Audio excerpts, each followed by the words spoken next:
Yes. Waligani mtazamaji wa TWM Media pamoja na tajiri wa Mo TV mahali popote pale ulipo.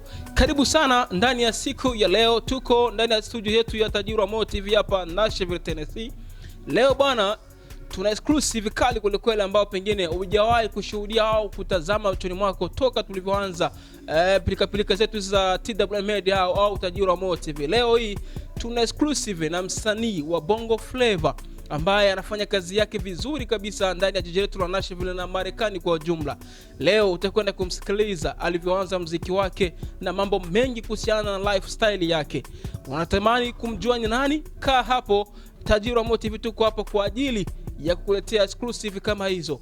Na bila kupoteza muda, bila kukuchosha mtazamaji wetu, nikukumbushe tu kwamba unaweza kwenda kwa subscribe pale YouTube yetu, jina tajiri wa Mo TV au TWM Media, Instagram jina TWM Media, pamoja na Facebook na TikTok jina ni moja tu, TWM Media.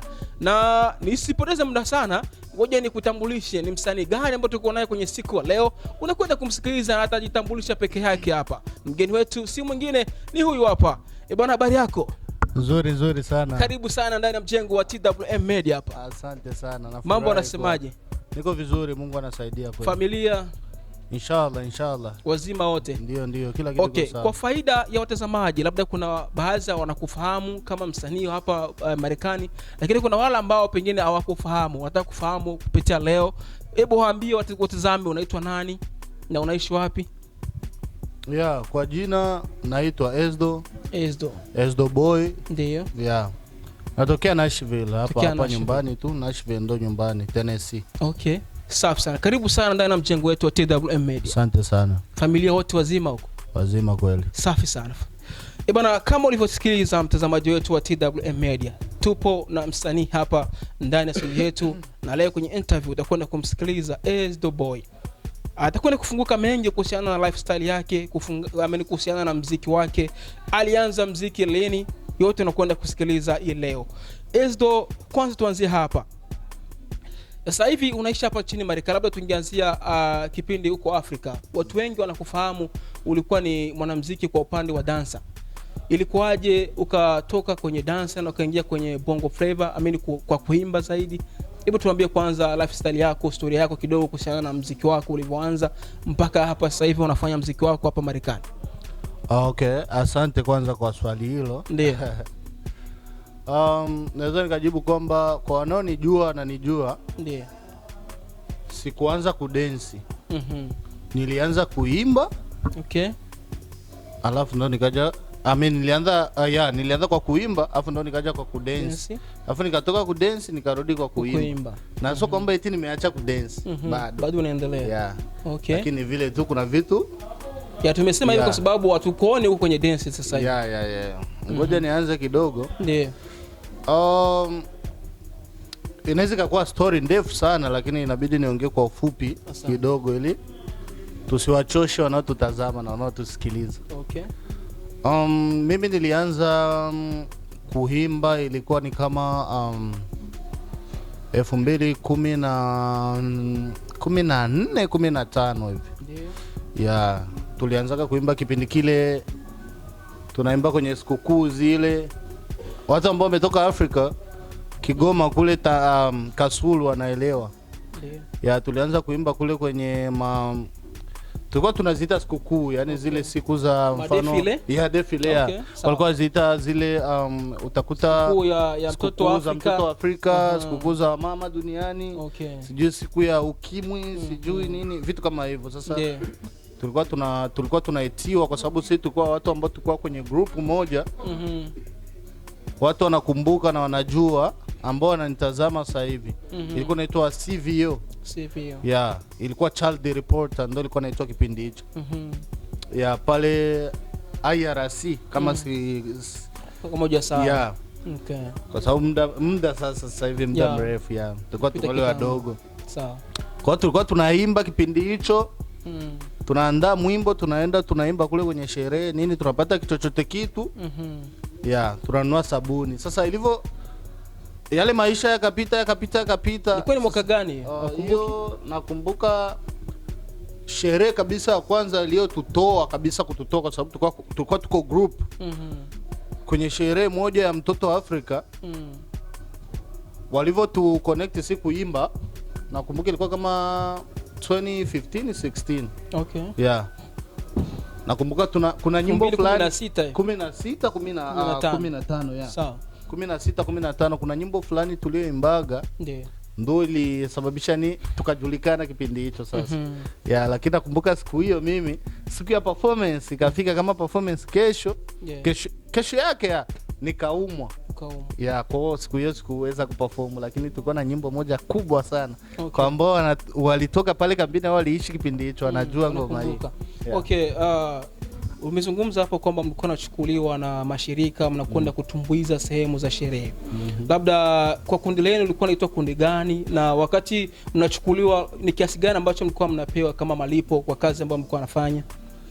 Kwa kipindi hicho, kwa sababu tulikuwa nafanya na mashirika, tulikuwa napewa kiasi chochote ili kuimba. Okay. Ilikuwa nakuwa kwamba mkiitiwa hivyo na mashirika, kile ambacho utapata siku hiyo, mfano ukiimba vizuri wanakupatia pale, na wale wazungu wale wa Tanzania. Ndio. Ya unapata chochote kitu, na kingine ilikuwa ni ile unapata sabuni au t-shirt, aiza zile ndoo za kutekea maji. Ya kitu kama hicho ya. Okay, umezungumza kwamba hapa ulianzia kwenye kuimba kisha ukarudi kwenye dance tena ukarudi kwenye kuimba. So kwa wale wanakufahamu toka tulivyokuwa kambini Nyarugusu, hawakuwahi kusikiliza wala kuona muziki wako pale kambini Nyarugusu. Ilikuwaje? Kusema kweli, pale kambini sikuwahi kutoa nyimbo, yani kurelease nyimbo ile kwenda studio kuimba. Ndo kama hivi ninavyoongea tulikuwa tunafanya zile nyimbo za mnaandaa nyimbo kwa sababu ya kwenda kuimba juu ya sherehe. Okay. Mnaimba live. Amuimbe eti nyimbo mmeenda studio ndo muende mperform, no. Sawa. Tunaimba live pale, ni beat tu, nyinyi mnaimba live. Okay. Ndio tulikuwa tunafanya. Safi sana. Ngoja tushende sana huko. Dance ndo linitoa. Ndio ilikutoa. Ya pale kambini. Okay. Nakumbuka watu wengi wakufahamu Ezdo Boy kwenye dance. Okay. So tuje hapa Marekani. So ulifika hapa Marekani kwa ni mwaka gani? Ilikuwa 2018. 2018. So ni mwaka gani ambao ulianza rasmi ukaingia kwenye muziki ukasema kwamba okay, ngoja niendeleze kipaji changu ambacho nilikuwa nacho Afrika nikiendeleza hapa Marekani? Kwa ni mwaka gani? Nyimbo yangu ya kwanza nilitoa ilikuwa 2019 nafikiri. Ndio kwa nyimbo yangu ya kwanza. Iliitwa Come Close. Come Close. Yeah. Okay. Ndio ilikuwa yangu nyimbo ya kwanza kabisa. Uliimba peke yako? Yeah. Okay. Kwa mwenyewe ya. Safi sana. So wadau wa muziki walikufahamu zaidi sana kupitia ngoma yako inayoitwa Ngengelecha. Ngoma hiyo ni collaboration ambayo ulifanya wewe pamoja na Special Boy pamoja na Emoda. Labda tuambie kwanza kwa connection ilikuwaje hapo, kwa sababu wewe ulikuwa Marekani, wala ambao washirikisha walikuwa hapo Afrika. Labda mpango mzima ulikuwaje mpaka ukakutana nao na mpaka mkaimba ngoma ambayo imekuja kuwa kubwa sana kwenye historia yako ya muziki? Kwanza naweza nikasema kwamba kitu cha kwanza naweza nikamshukuru Emoda. Ya naweza nikamshukuru Emoda kwa sababu ni mshikaji, au ni mtu ambaye naweza nikasema kwa kipindi kile hadi kipindi hiki anakuwa ni mtu ambaye ni muelewa. Ya kwa sababu nakumbuka kipindi hicho mimi nilimapproach yeye Emoda. Kipindi hicho walikuwa na ngoma yao moja inaitwa Notenda. Yeah. Wali-release hiyo nyimbo Notenda, ilitoka ilikuwa kama iko na wiki 3 au za mwezi mmoja. Ilikuwa kali sana. Yani ilienda sana. Sasa mimi nipendaga kipindi hicho, nipendaga ile ngoma sana kwa sababu nilikuwa big fan. Yeah, nilikuwa mshabiki wao kweli. Sawa. Ikabidi kwa sababu nilikuwa sina namba yake. Ilibidi ende Facebook, nikamtafuta Emoda Facebook. Yeah, nikamtesti Facebook. Yeah, ukule Messenger. Nikamtesti, vipi bro, mzima nini? Ni mwana ambaye tulikuwa tunafahamiana tu ile toka kitambo. Kambini, okay. Ni kufahamiana tu ile vipi sasa. Lakini sio kiwanamuziki. Sio kama alikuwa ni mwanamuziki mwenzangu na hapana. Tulifahamiana tu hivyo kama mshikaji tu kawaida. Kwa hiyo nikamcheki. Nikamwambia mwanangu, mimi nipenda kazi ambayo mlifanya. Kwa hiyo mimi ningefurahia tufanye kitu fulani. Yeah. Mimi na hiyo group yako, kwa sababu nimwambiaga sikuomba collab yeye kama yeye. Sawa. Niliomba ile group. Nilitaka tufanye kama ile group ambayo aliimba ile Notenda. Sawa. Yeah. So ilikuwa rahisi kiasi gani? Kwa sababu ukiangalia Emoda kipindi hicho alikuwa yupo on fire kabisa. Na kundi yake ile ya sijui ilikuwa inaitwa Keyboy Music. Alright. So ilikuwaje wewe kuwa kiurahisi zaidi sana ukapata mawasiliano naye na ikawa rahisi kwake kukubali kufanya collab na wewe kipindi hicho bado wewe ulikuwa ujulikani kabisa kama wewe ni msanii ambaye unafanya muziki wa Bongo Flava? Yeah. Kwanza hapo mimi nilikuwa nishatoa nyimbo. Nilikuwa nishatoa nyimbo zaidi ya 4. Okay. Kuna kwa sababu nyimbo zangu mimi nishatoa nyingi huko nyuma. Ngoma nyingi nishatoa lakini zilikuwa kwa audio. Okay. Kwa nini nilikuwa toa nyimbo watu wanasikia audio lakini wanajiuliza msanii nani? Yeah. Msanii nani? Kwa hiyo kuna nyimbo kabla hata sijatoa Ngengeleche, kuna nyimbo inaitwa Tungi. Yeah, hiyo ilikuwa nyimbo ambayo nilifanya na nyimbo moja na vibe kali kwa kweli. Nilifanya na Tigers Music. Ilikuwa ni group moja ambayo Nyago alikuwa anasimamia. Ndio. Kwa hiyo tulifanya ile ngoma ilienda sana hapa nyumbani Tennessee hapa Nashville. Ilitumika vizuri sana kipindi hicho nakumbuka. Ndio. Baada ile kazi nikamcheki Emoda. Siwezi nikasema eti kwa rahisi wala ilikuwa ngumu. Kwa sababu yeye jamaa tu aliniulizaga kwani wewe ulishafanya ngoma, kuna ngoma ambazo ulishafanya? Nikamwambia yes, kuna mangoma nishafanya. Akaniambia nishie hata moja basi nisikie. Mshikaji akasikia. Akaniambia okay, nishasikia, sasa nipe namba ya WhatsApp. Ndio nikamtumia namba ya WhatsApp, tukaongelea WhatsApp sasa. Kwa hiyo mshikaji sasa ndo akaniuliza wewe kiupande wako ulitaka tufanye ngoma yani ngoma ya style hipi? Yani muondoko upi yani? Kwa ile ngoma hadi inatoka pale idea nini vyote mimi ndo nilimpa yeye Emoda. Kwenye malipo ilikuwaje? Kwa sababu ukiangalia watu ambao wako Afrika wanachukulia Marekani kuna mpunga mwingi sana, yani maisha kifedha. Kuna malipo yote ambayo mlikubaliana na ilikuwa ni kiasi gani? Hebu tuambie leo hapa kwa fans wa leo kwamba Isdor kwenye kushirikiana na Emoda kwenye ile ngoma kuna mpunga kidogo aliutoa pale. Nafikiri kila mtu anayemjua Emoda anajua. Emoda kwa kule kwetu kule chini hadi hapa Marekani pia ni msanii mzuri, sio msanii mbaya. Anafaa vizuri na kipindi kile wanatoa Notenda. Ukikumbuka vizuri zaidi kipindi wanatoa Notenda kina Emoda walikuwa nao ni wasanii wa kawaida. Kipindi kile japokuwa kwa sababu ile Notenda nakumbuka ndio ilikuwa ngoma kubwa sana kipindi hicho. Kambini Nyarugusu. Hata hapa Marekani ilivuma sana ngoma ile. Kwa nao walikuwa hawajakuwa wale wasanii, walikuwa hawajakuwa kama Emoda wa sasa hivi. Ndio. Emoda sasa hivi tayari ana mashabiki wengi. Hivyo ana fan base kubwa. Ni tofauti na kipindi kile tunatoa zile ngoma. Kwa sababu kipindi kile nakumbuka wanatoa Notenda ndio ilimpeleka sasa Emoda ile style ya kizee ile. Mavazi fulani hivi ya Kinyamwezi sana. Kwa hiyo hata na mimi nilivyo approach haikuwa, siwezi nikasema ilikuwa bei gani, hela ngapi, lakini ilikuwa hela tu nzuri kwa wao ambao walikuwa Afrika kipindi kile na mimi ambaye ilikuwa tu hela nzuri, lakini siwezi nikaiongea ilikuwa shilingi ngapi. Lakini kwa hela nzuri. Kwenye ngoma yako au kwenye historia ya muziki wako Isdor Boy, ngoma ile Ngengelecha ndo ngoma ambayo ina historia kubwa sana kwenye maisha yako ya muziki, kwa sababu ndo ngoma ambayo ina namba kubwa sana ukienda kwenye viewers na vitu kama hivyo. So ilienda viral sana na ndo ngoma ambayo kutambulisha hapa nchini Marekani, watu wakakufahamu zaidi. Ile inakutesa sana kusema kwamba itakuwaje tena kuvunja rekodi kama ile ngoma? Naweza nikasema ndio au hapana. Kwa sababu gani? Ukiwa msanii ukiwa na ile mentality ya kusema kwamba nishagatoa hiti song fulani, sidhani kama naweza nikapata ngoma tena kama ile. Ukikuwa kama msanii ukitumia hiyo kauli basi uache usanii. Lakini ukikuwa kama msanii, kwa sababu nakumbuka kipindi tunatengeneza audio ya hii nyimbo, tulitengeneza audio afu tukakawia kutengeneza video. Tulipotengeneza audio nakumbuka mimi nilikuwa naona ule wimbo ni wimbo wa kawaida sana.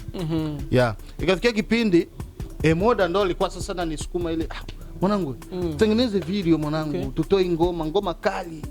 Unaona? Kwa Emoda ndo mtu mwenye alikuwa anisukuma ile kuniaminisha bro. Mpango wako ulikuwa una mpango kutoa video. Yaani kipindi tunatengeneza ile ngoma, mimi kivyangu kabisa nilikuwa nasema hapa hamna nyimbo. Yaani nilikuwa nafanya isikia, kwa sababu mimi nakuaga na kitu kimoja, nikitengeneza nyimbo nakuwa nasikiza na marafiki. Yaani wale watu wangu wa karibu, wale watu wangu wa karibu. Nakuwa nazoea sana kuwaplaya nyimbo zangu. Wanaonijua wanajua. Hata tukiwa kwenye gari na play nyimbo zangu. Naambia washikaji sikia hii ngoma mnasemaje. Kwa washikaji walikuwa nani hype ile ngoma kali lakini mimi nikiwa mwenyewe nasema bado. Kwa hiyo Amoda ndo mtu mwenye alinisukuma. Alafu Amoda akaona ananiambia ukitaka utoe ngoma iende tusitoe audio. Toa na video tu. Okay. Na ndo kwa maana ngoma ilitoka kwanza video, audio nikaposti baadaye kutoa video. Okay, nilienda vizuri sana. Kwa hiyo Amoda ndo mtu aliyenipush sana. Okay, hongera sana, shout out sana kwa Amoda kwa kazi kubwa uliyofanya bwana mpaka ngoma hii imekuwa kubwa zaidi. So unapati kubwa sana kwenye maisha ya muziki ya bwana Enzo Boy. Na sio rahisi sana kwa msanii kumsifia msanii mwenzake kama Gisuri ulizozungumza. Kwako kwa nini inakuwa rahisi hivyo? Mimi kidogo kiupande wangu ukweli huwa natumia ukweli mbele. Kwa sababu ukitaka kuwa mtu mnafiki vitu vingi unakuwa unajifelisha mwenyewe. Lakini kwenye ile ngoma ya Ngengeleche Amoda ni mtu ambaye ni push sana ile kuniaminisha kwamba hii ngoma kubwa. Yaani Amoda ni mtu namba moja ambaye alikuwa ananipush na kuniambia kwamba hii kazi kubwa. Ni kubwa sana. Okay, asante sana. So baada ya nyimbo ile umeshatoa nyimbo zaidi ya 3 sasa hivi. Na ukiangalia namba zake bado kabisa hazijafikia ngoma ile. So kuna muda unakaa kabisa unafikiria kwamba ni lini nitatoa ngoma kali kama hii au poa tu unachukulia fresh tu? Nafikiri ndo kama nilivyoongea. Hakuna mtu ambaye anajuaga hii ni hit au hii so hit.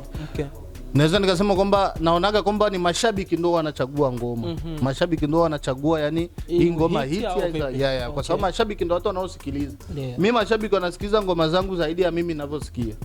Unaona? Kwa sababu mimi hapa kwenye simu yangu aidha tukienda kwenye file yangu ya nyimbo nina nyimbo nyingi sana. Unasikia?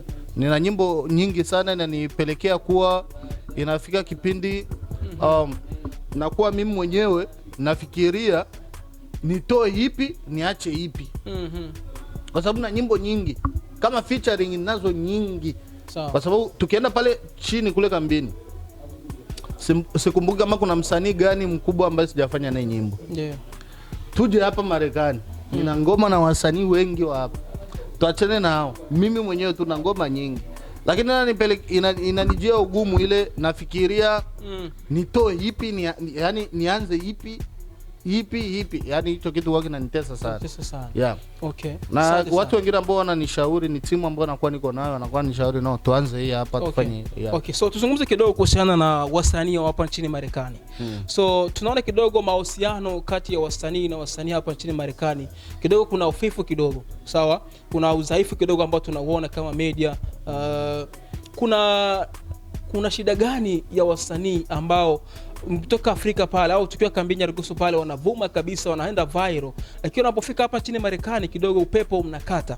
Labda changamoto ni kitu gani kwa upande wako kama msanii? Nini hapa sasa shida inawasumbua wasanii hapa?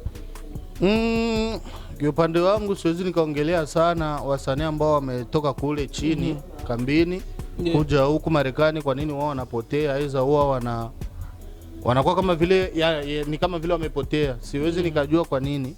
Kwa sababu mimi nilianzia muziki kama nilivyokuambia, nyimbo yangu ya kwanza nilitoa nishakuwa hapa. Kwa hiyo siwezi nikakuwa na hiyo comment ya kusema wakija huko wanapotea kwa nini, lakini nafikiri labda kampuni zinaweka kabisa. Okay, labda ni majukumu hapa Marekani na keep busy sana. Maybe Okay. So kuna kuna kijana mmoja hivi jina lake bado sijakumbuka vizuri. Okay, nakumbuka bwana Nelly Wangu. Huyu ni kijana ambaye ni motivation speaker, anafanya kazi zake vizuri hapa nchini Marekani na huwa ana motivate sana vijana. Kuna post aliwahi kupost Instagram akizilaumu media pamoja na wasanii kutokushirikiana au kwenye kusukuma gurudumu hapa nchini Marekani. Moja ya kitu ambacho alizungumza, alisema kwamba hapa hizi media zetu hapa nchini Marekani zinagawana. Yaani maana kuna media zinamsupport huyu na wasanii hao wanamsupport media hizi. Sasa kwako Enzo Boy, hicho kitu unakiona hapa Marekani au unaona na fresh tu media na wasanii wote tunashirikiana vizuri, hamna shida yote? Hicho kitu kweli naweza nikasema ndio kipo. Japokuwa mimi sio mzuri sana kufuatilia media hizi za hapa kwetu. Lakini na pia sio mzuri sana kufuatilia kila msanii anafanya nini. Lakini naweza nikaongea tu kwa upande mmoja. Naweza nikasema yes. Kuna media ambazo sio tu media, kuna wasanii ambao ni wasanii lakini wanamiliki zao media. Yaani ni msanii afu akafungua media yake. Okay. Hawezi expect kama mimi hapa nifungue yangu media, kila siku nikuposti wewe, nikupromote wewe, afu nikose kuwa na promote vitu vyangu. Okay. Lazima kwanza vitu vyangu vitakuwa mbele, vitu vyako vije nyuma. Na kitu kingine unajua, watu wa hapa wana zile bifu za ujinga. Mfano kuna msanii anaweza kaweka bifu na mimi msanii, okay, na hatujawahi kukutana, hatujuani. Ni ile tu bifu ya hivyo tu. Okay. Yani ile kama kuviimba. Unavimbia mtu ambaye umjue, hujawahi kukutana naye, ni vitu kama hivyo vipo sana. Okay. Lakini kweli naonaga, siwezi kuwa na uhakika kwa sababu si huwa sifuatilii. Lakini naonaga kuna media ambazo huwa zinajiweka kwa sababu ya msanii fulani. Aidha tuseme huwa wanaenda na upepo wa msanii fulani ndio ipo kwenye top. Okay. Yani ni ile example ile kipindi niko na Ngengeleche ndio iko hit kwa sababu Ngengeleche hadi leo ni ngoma kubwa. Ni ngoma kubwa hadi leo. Ndiyo. Sio kwamba eti ilikuwa ngoma kubwa, ni ngoma kubwa hadi leo. Ni kweli. Hadi leo. Okay, asante sana. Labda tuzungumze kitu hichi. Ezdo Boy, tumeona ngoma zako zote ambazo umeshirikiana na wasanii ni wasanii ambao walikuwa wanaishi Afrika, Tanzania pale. Hapa Marekani tujawahi kuona collab yako wewe na msanii mwingine hapa Marekani. Shida nini hasa? Hapa Marekani? Hapa Marekani, ya. Yeah. Changamoto nini? Sio changamoto nini, nafikiri shida ndo kama hivyo nilivyokuambia. Wasanii wanavimba ni watu ambao tuko hapa. Wasanii wataki kushirikiana. Siwezi nikasema hivyo kwa sababu sikumbuki lini ndo nishawe ku approach mtu tufanye naye kazi. Okay. Wa hapa Marekani sikumbuki lini. Yeah, lakini nafikiri hivyo siku tu itatokea, maana kazi zinakuja. Okay. Ni nyingi sasa hivi na ngoma kali mbona na watu hapa. Bado hajatoka. Sijatoa lakini ngoma zipo ya. Ngoja tusubirie kwanza. Hebu tumalizie kuzungumzia ngoma yako ambayo umeachia leo ya collaboration. So labda tuambie kwanza idea ilikuwaje mpaka ukafikiria kwamba kuipa jina ya collaboration. Labda ideas zilikuwaje mpaka ngoma ikaitwa collaboration, maandalizi yake mpaka inakuja kutoka. Hebu tuambie kwanza. Okay. Tazani nikasema kwamba collaboration ndo ngoma yangu mpya nili release leo. Yeah. Bado ina masaa kama 6 hivi. Yeah, nashukuru Mungu, mashabiki wamepokea vizuri. Sio kama vile ambavyo nilikuwa na expect kwa sababu niko zaidi ya miezi kama 6 sijaachia ngoma. Yeah, na hii ndo ngoma ambayo asante sana. Alafu kizuri zaidi ni ngoma ambayo imekuja single. Kwa hiyo nimeimba peke yangu, sijamshirikisha mtu. Okay. Yeah, inaitwa collaboration. Ningeomba mashabiki washwe muende wasikilize ngoma. Ngoma kali sana. Okay. Kwa hiyo collaboration ni idea ambayo tu nilileta mimi peke yangu, sasa nilipata mimi peke yangu. Nilikuwa tu studio kama ninavyokuaga tu studio. Nikawa naimba tu kawaida tu, lakini mwanzo kabisa hii ngoma nilikuwa naona ilipashwa kuwe mtu fulani. Yaani nifanye na mtu. Okay, kama collab. Yeah, kama collab, lakini nikasema kwani nifanye featuring. Acha tu niitoe mimi peke yangu. Yeah. Ngoma kwa aliyesikia nasikia ni ngoma tu ya motivation. Yaani kuambia vijana tufanye kazi. Yeah. Ukisikiza ngoma hii kama umeswitch fulani kwenye tugisi tunavyokuzoea Ezdo Boy na umeenda kwenye mdundo mwingine ambao ukisikiza ngo beat ile ni kama mapiano fulani au ni mapiano. Kwa nini Afrobeat? So ulifikiria kitu gani kuchange kutoka huko kuja huko? Mwanzo kabisa nilitaka iwe Afrobeat ya kweli. Mwanzo kabisa, lakini producer ambaye nilifanya naye akaniambia kwamba hii inaweza kupendeza tupige Afrobeat after weke mdundo wa bongo flavor. Kwa hiyo akachanga bongo flavor na Afrobeat. Okay. Yeah. Sometimes kama msanii inabidi tu unakuna badilika. Okay. Yeah. Hongera sana. Neno la mwisho kuongea na mashabiki wako ambao wanakusikiliza kwa siku ya leo, unawaambia kitu gani? Kwa mashabiki nitawaambia tu endelee kunisupport. Sio kila ngoma ambayo naweza nikatoa lazima ipendwe na kila mtu. Okay. Ngoma zinakuwa kama hivyo, tuna ngoma nyingi sana ndani. Kwa hiyo tutazidi kutoa zaidi na zaidi na zaidi. Ngoma zangu peke yangu zinakuja nyingi mwaka huu. Mwaka huu hapa kuna ngoma nyingi ambazo zinakuja zangu mimi peke yangu. Kuna featuring zinakuja kali, ngoma kali. Naamini mashabiki zangu watapenda na wanipokee tu vizuri, wanisupport. Yeah. Asante sana ndugu mtazamaji wetu wa TWM Media mahali popote pale walipo. Tulikuwa naye msanii hapa wa Bongo Flava bwana Ezo Boy ambaye tulikuwa naye kwenye interview na umemsikiliza mengi aliyozungumza. Mimi sina la ziada, cha msingi na cha muhimu ni wewe unaenda pale YouTube subscribe channel yetu TWM Media pamoja na Tajiri Mo TV, Instagram, TikTok pamoja na Facebook jina moja tu la TWM Media. Tufollow, tufuatilie pale na tuache comment yako katika mambo mengine ambayo yanakuja hapo baadaye. Sina la ziada, sema tu bye bye. Asante.